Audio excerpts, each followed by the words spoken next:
point when he was 18, I took my hands off of like his bank account, things like that. So he was tied to my bank account, but I we separated it because I wanted him to feel the independence, but also know like I'm still there if you need me. And that's why we do the monthly check-ins, because at this point it's almost like we're kind of roommates, because he lives in his basement apartment and there are times I don't even see him because he works and goes to school. And so I think the check-ins are really important, not just in terms of finances, but I ask him like all the time, like, how you doing? What you going through? Everything all right? Just because I want him to feel supported. Welcome back to another exciting show, the About That Water podcast, where we help the sandwich generation build strong financial habits so that they can talk about money, spend money, and enjoy their money with confidence. Today, I have somebody who is a financial wellness coach dedicated to helping individuals take control over their finances and overcome past money mistakes. As a founder of Belle Financial Services, she specializes in personalized one-on-one coaching, group workshops, and financial education, providing practical strategies to eliminate debt, building savings, and gain financial confidence. How are you doing today, Wanda? I'm doing pretty good. How are you?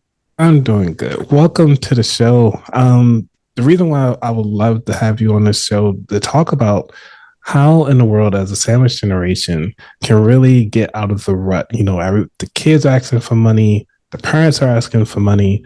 And then it's like when you finally look at your own savings and your own expenses, it's like, I have nothing left.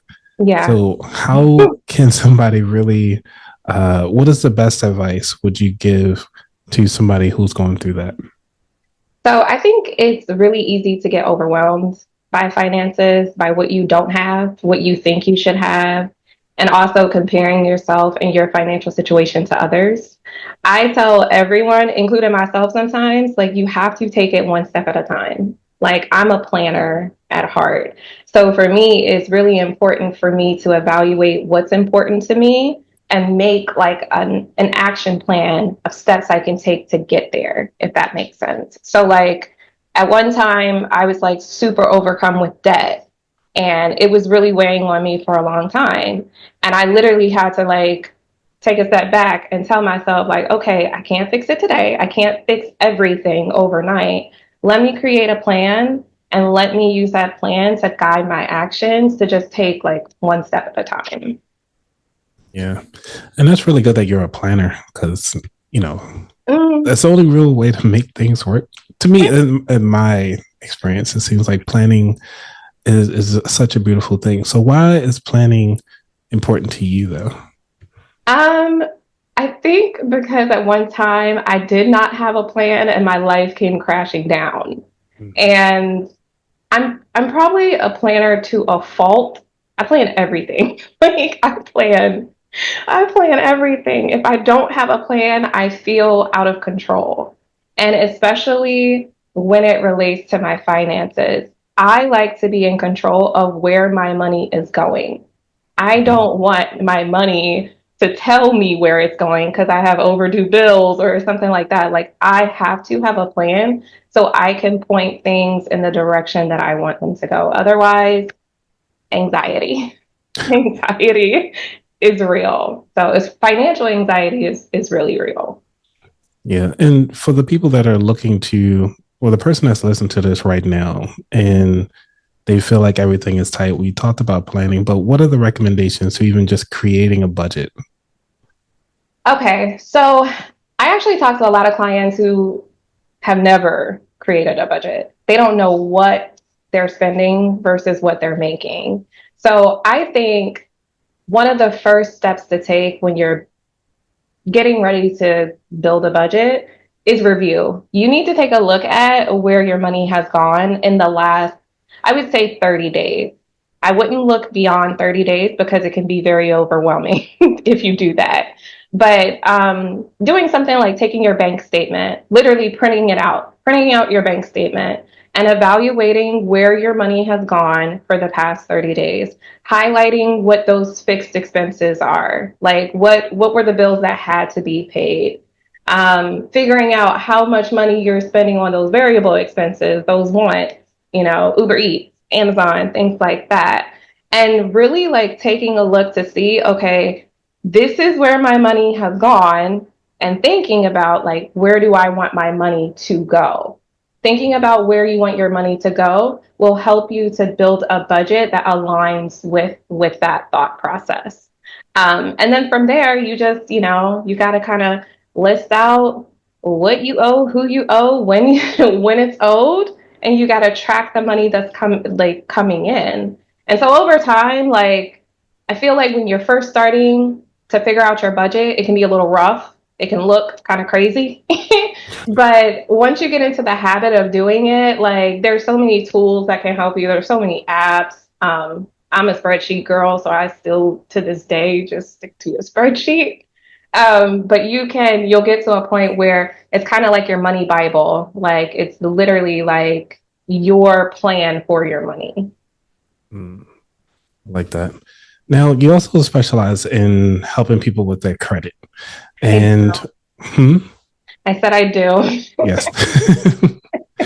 And one of the things that Mark Cuban has is he actually recommends paying off high interest debt Yes. as the best place to kind of invest due to the guaranteed returns. Mm-hmm. But he continues to say that the best place to invest is to pay off all of your credit cards and burn them.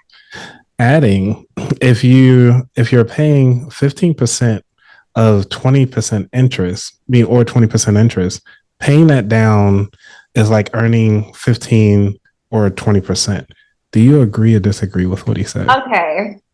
So I do agree that it's very important to get rid of high interest debt for sure. Credit cards with 18, 20, 29% interest rate, you're literally just throwing your money away. But I am a credit card girly. Okay. I have a couple credit cards and they all serve a purpose. I like rewards. I like points and all of that. So yes, I agree that it's important to get rid of that debt. You don't want to carry a balance on your credit card month to month. It's better to invest, yes, for sure. But if you are a disciplined individual and you can use your credit cards responsibly, you can also benefit from the rewards. Like I have a Platinum Amex that is my best friend because I use it consistently. I pay it off every month, but I build points and rewards and I get, first class flights and I get upgrades to different things. So it's kind of like a double-edged sword. Like you don't want to carry a balance now because it really does. It not only affects your pockets, but it does affect your credit. Having high utilization will bring your credit score way down. But also, if you're disciplined and you can manage the way that you use your credit cards effectively, you can actually benefit from the rewards. Mm-hmm. So I agree, but I disagree. But I agree.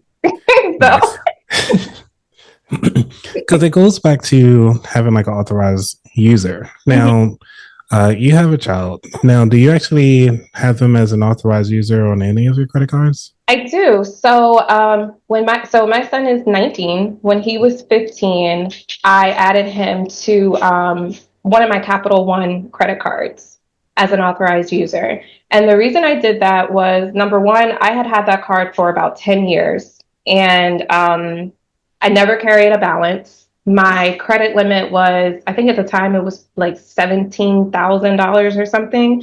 So I knew I had a good amount of credit age plus a good amount of credit history that he would benefit from. That was the only card that I added him to when he was 15. So by the time he was 18, he had 3 years of being on that card and it being managed very well. So when we checked his credit score when he turned 18, his credit score was a 761. And then at that time, I had him open his own credit card to start building history and age in his own name. So he manages that himself. He knows, you know, the do's and don'ts of your credit card because I'm his mama. But now he's like building his credit score is even more solid and secure because he's building that history um, and payment history in his own name. That makes sense. Did your parents teach you about that? Absolutely not. Okay. Oh, no, they did not. I love my parents. They're the best things. If it wasn't for them, I wouldn't be here. But unfortunately, I did not learn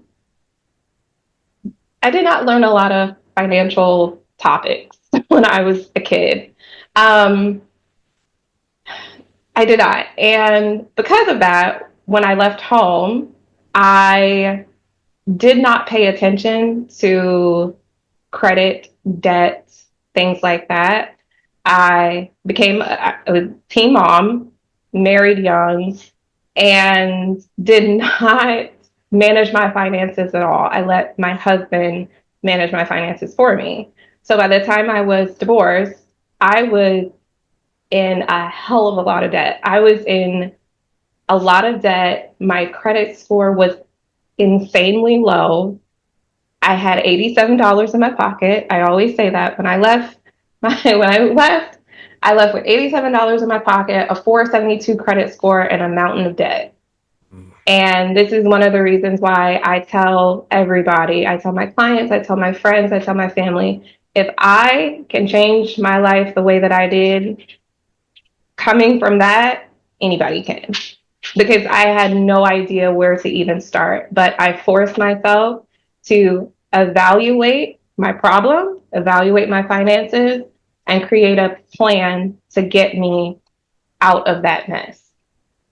But I love my parents, but no, they did not. They didn't Okay. teach me nothing. Well, what was the plan to get out of the rut? Like, what was the first thing you did? So honestly, it was very jarring when I realized just how bad my financial situation was. I honestly had no idea. And that was a lesson learned. I put my trust in someone else. I thought that they were looking out for my financial future, and they were not.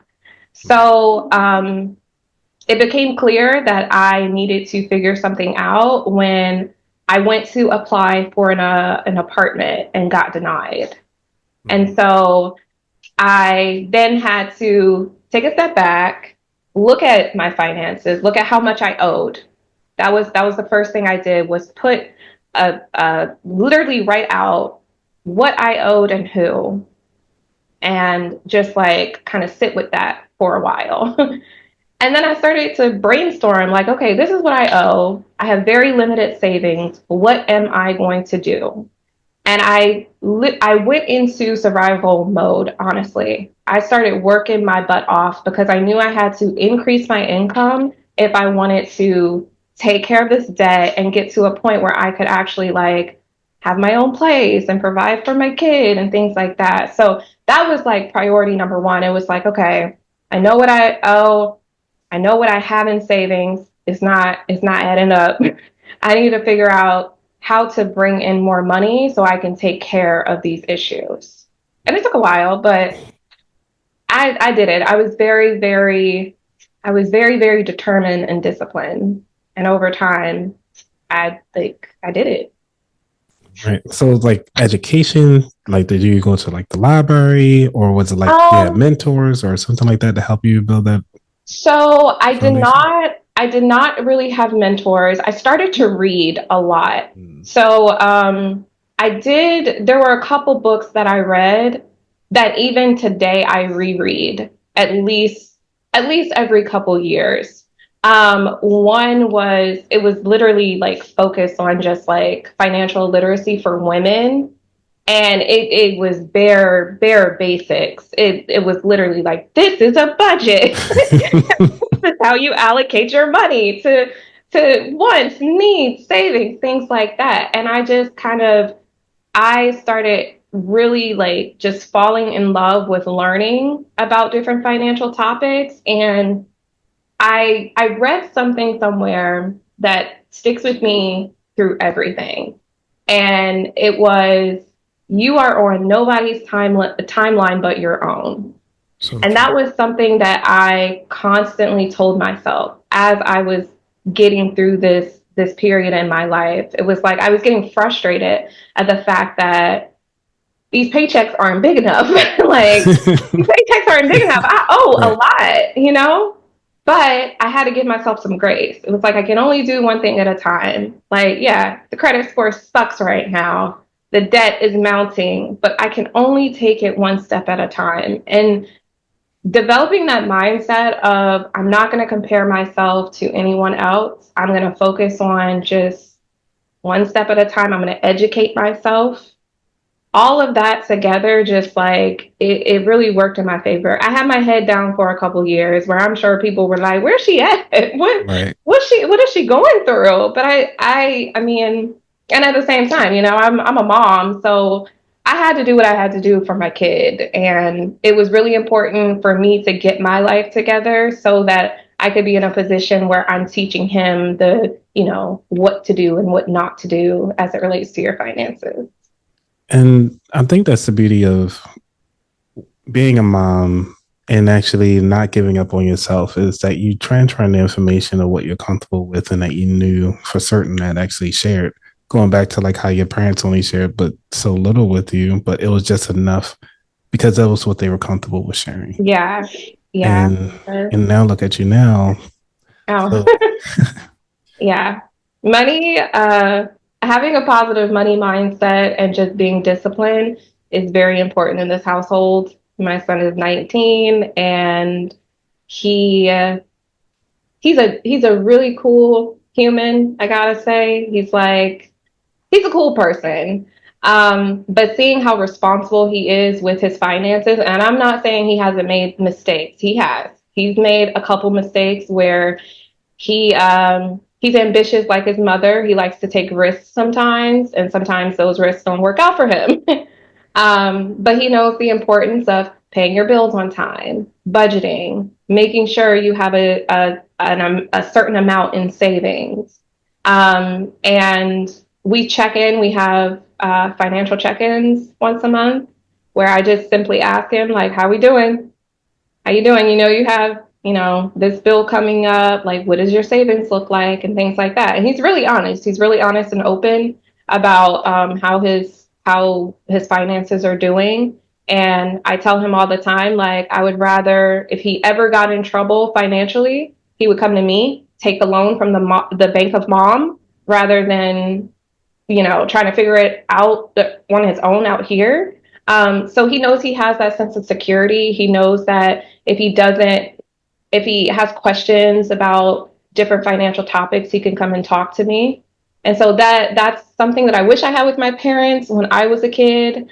And I'm really trying to just instill just a certain level of discipline with him because he's such a great person, and I just know his future is so bright, and I want to just foster him being the best version of himself as much as I possibly can. So, yeah, I want to commend you for, taking that time out to even have those open discussions on a monthly basis. Cause, you yeah. know, I don't even think my mom ever sat me down to even say like, hey, how you doing financially? Like, And, let's have this moment to kind of talk about it.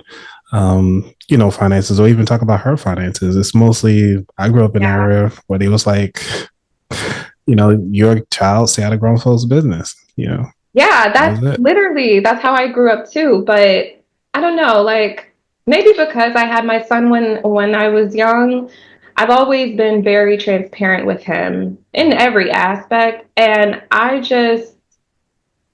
want him to be the best version of himself. And now that he is technically an adult, he's still a baby.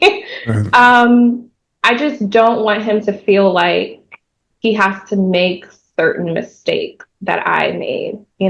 So I made it a point when he was 18, I took my hands off of like his bank account, things like that. So he was tied to my bank account, but we separated it because I wanted him to feel the independence, Mhm. but also know like I'm still there if you need me. And that's why we do the monthly check-ins because at this point, it's almost like we're kind of roommates because he lives in his basement apartment and there are times I don't even see him because he works and goes to school. And so I think the check-ins are really important, not just in terms of finances, but I ask him like all the time, like, how you doing? What you going through? Everything all right? Just because I want him to feel supported, no matter how old he gets. He's still my baby. So Oh. Can you take us back to 2023 when you took your mom to Spain? oh my God.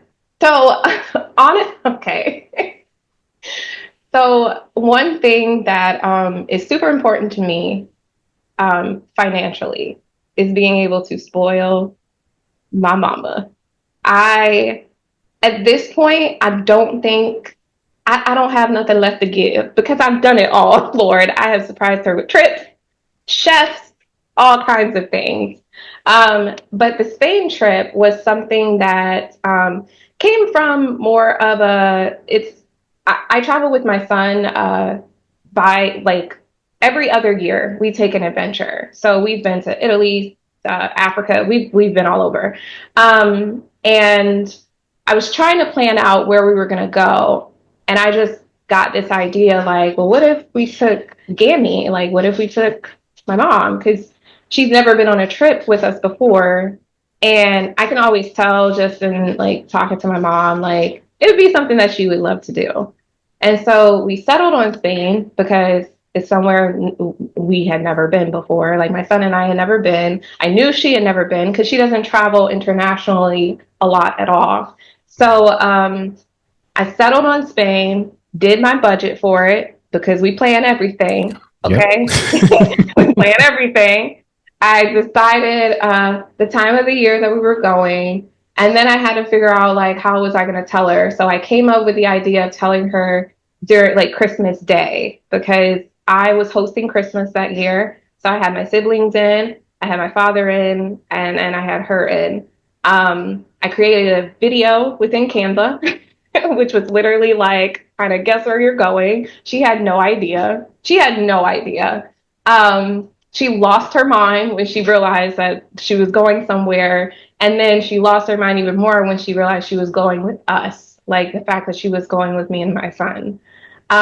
We went for, I want to say 6 days, and it was one of the best experiences ever. Spain is like, I have to go back because it's incredibly beautiful. She didn't have to pay a dime for anything.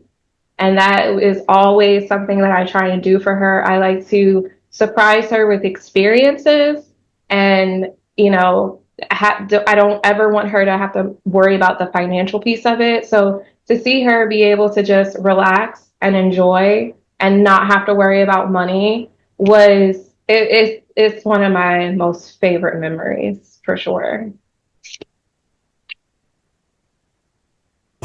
That is amazing because a lot of people wish they could do that and they just feel as though, but again, it goes back to your timeline is your own timeline. And when Yeah. you can do it for a trip. And I would love to actually probably bring you back on. I might have to talk offline about how you plan that trip because Oh that'd actually be yeah. pretty cool. Yeah. That's another thing too though. I always say that so many things look like they're so extravagant or so hard to do. If you plan for them, you can do it. I promise. I planned for that trip for about a year. And that when I say I planned for it, once I chose where we are going to go, I started saving consistently for it. I knew how much it was going to cost me. I started saving like automatic transfers into my Spain fund. Like it's something that you really can do if you plan for it. And all the other things that I do, like it might look like I live an extravagant life at times, but I promise you, I am like the most frugal. I'm the most frugal person. If there's not a plan for it, I'm not doing it. So I like it.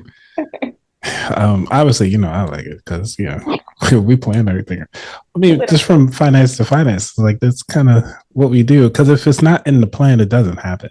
exactly. And that's Like called the if boundaries. Like, it's not in the plan, it doesn't exist. right. Like so it has to be in the plan. I'm planning like 3 trips right now. Amazing. I'm just planning one big trip.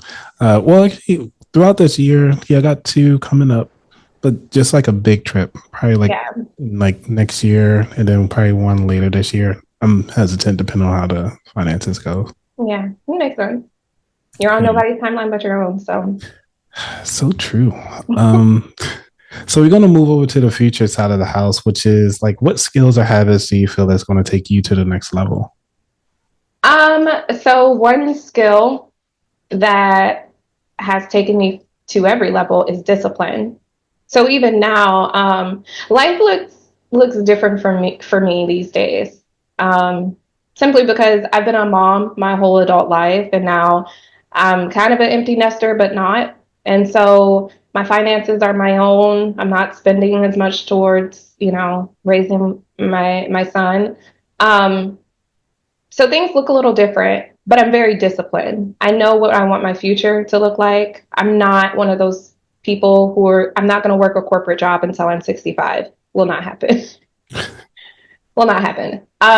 So I know that's the ultimate goal for me, is to be able to be in complete control of my time.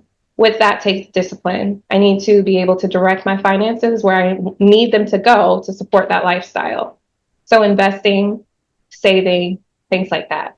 Another habit is just educating myself on different financial topics, financial literacy. I have several books that I literally will reread depending on where I am in my life, and I just like kind of a refresher on certain financial concepts. I like to review my budget. I'm a planner, but I also review everything. Like I like to take a look back at my cash flow on a quarterly basis to see what I'm spending my money on. Um, I like to negotiate bills. That's a big thing of mine is negotiating my bills. So just, continuing to follow the discipline and just the education, I think that's going to set me up for really enjoying this phase of my life. Okay. Um, what is one bill? Because I'm sure the person that's listening to this was like negotiating your bills. What is one bill that you always negotiate? So my cell phone bill, Oh, sweet. mhm, Okay. Yeah, I all just the time. paid my cell phone bill for a whole year for $300. So That's not bad. you're right, for 12 months for $300, and I was like, sold. Yes, yes. So Okay. I would say my cell phone bill and then my car insurance too. Another Um, one. Car insurance, it's kind of a hit or miss, but I always try. And it's dependent on, I've been with Progressive for 15 years. And so every so often you got to call their bluff. I'm going to go to another insurance company. And every so often you need to check to make sure you're getting the discounts that you should be getting based on how long you've been with them. The last time I did that, there was one discount that was missing from my profile, and that lowered my monthly um, cost by like $40.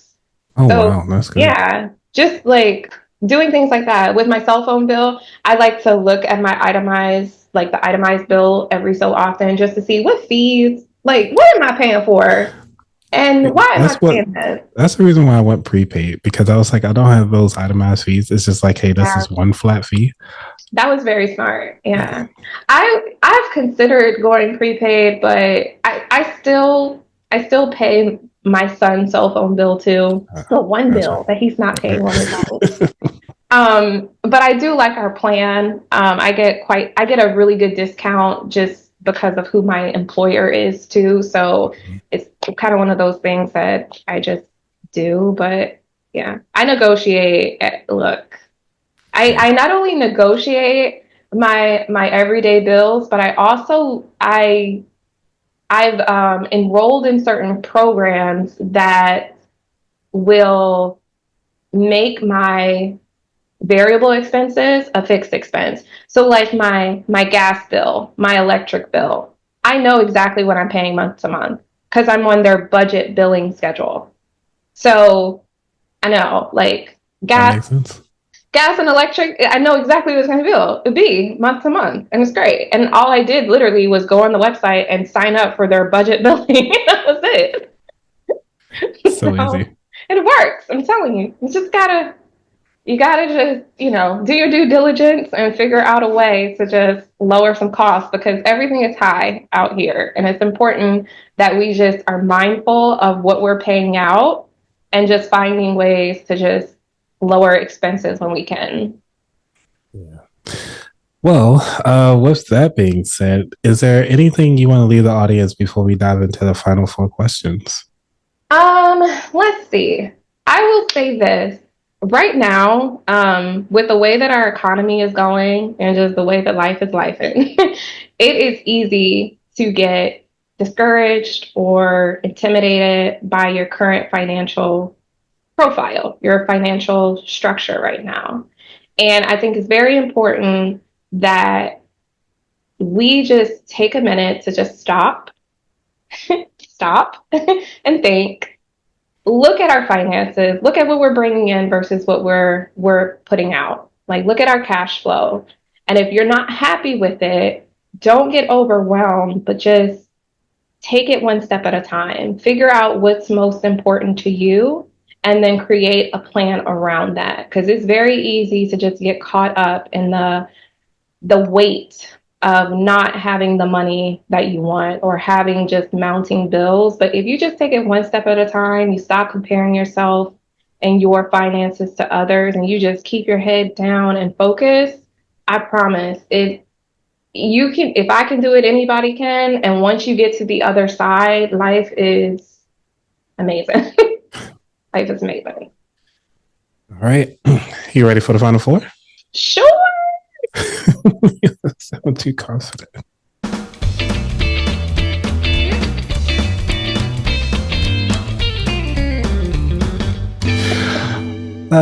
Number one, what does wealth mean to you? Freedom. Mm.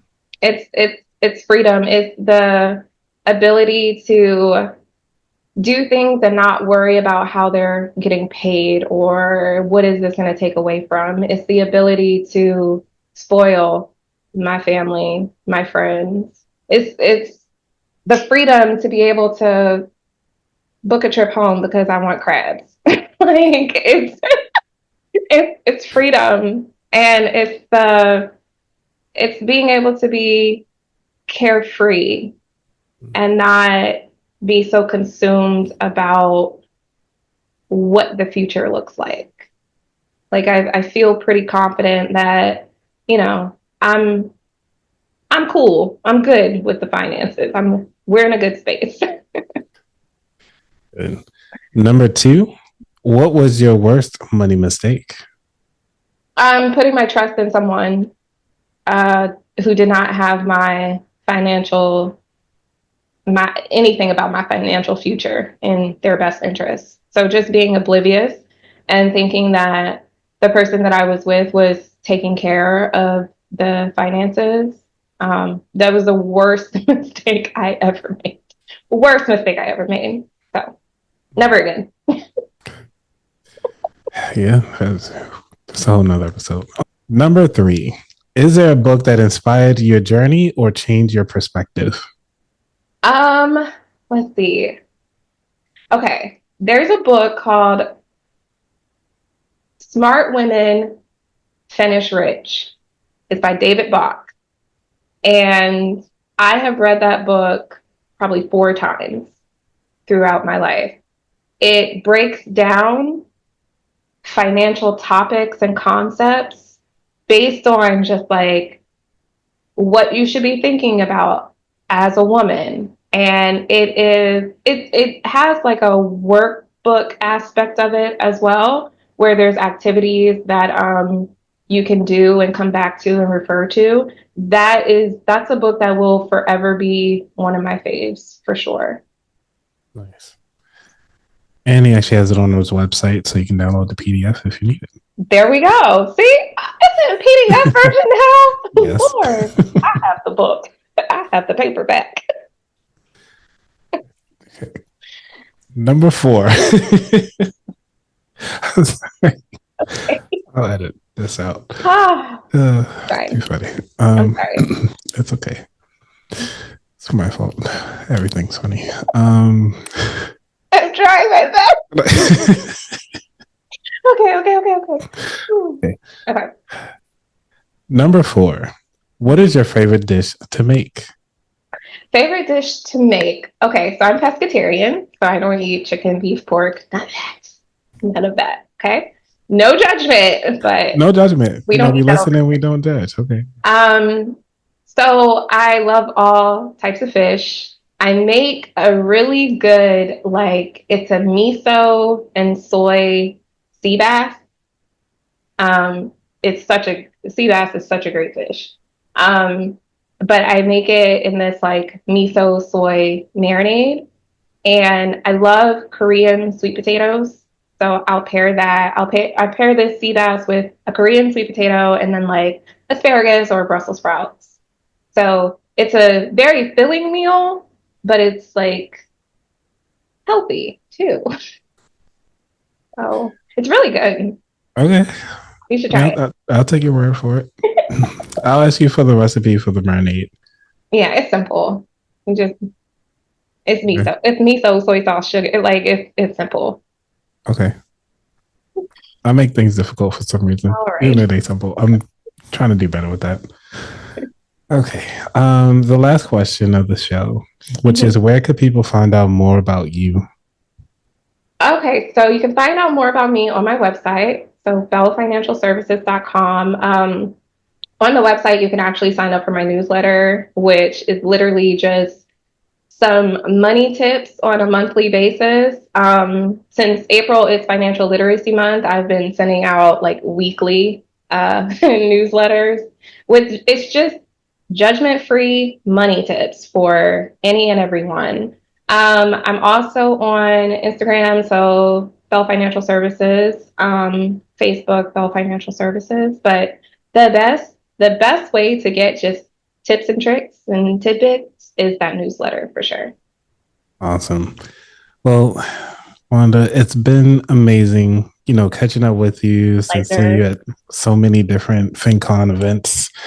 But, the person that's listening to this right now, I just want to let you know that all it takes is a little discipline Mhm. and really it's a mind over matter type deal. You got this. Don't give up on yourself and continue to run your race. Stop comparing yourself to other people. You got what it takes to be successful in Exactly. whatever financial way that you want to. All right. Exactly. Thank you so much, Wanda. And Thank thank you. you for listening. Y'all all have a good day. We out. Peace.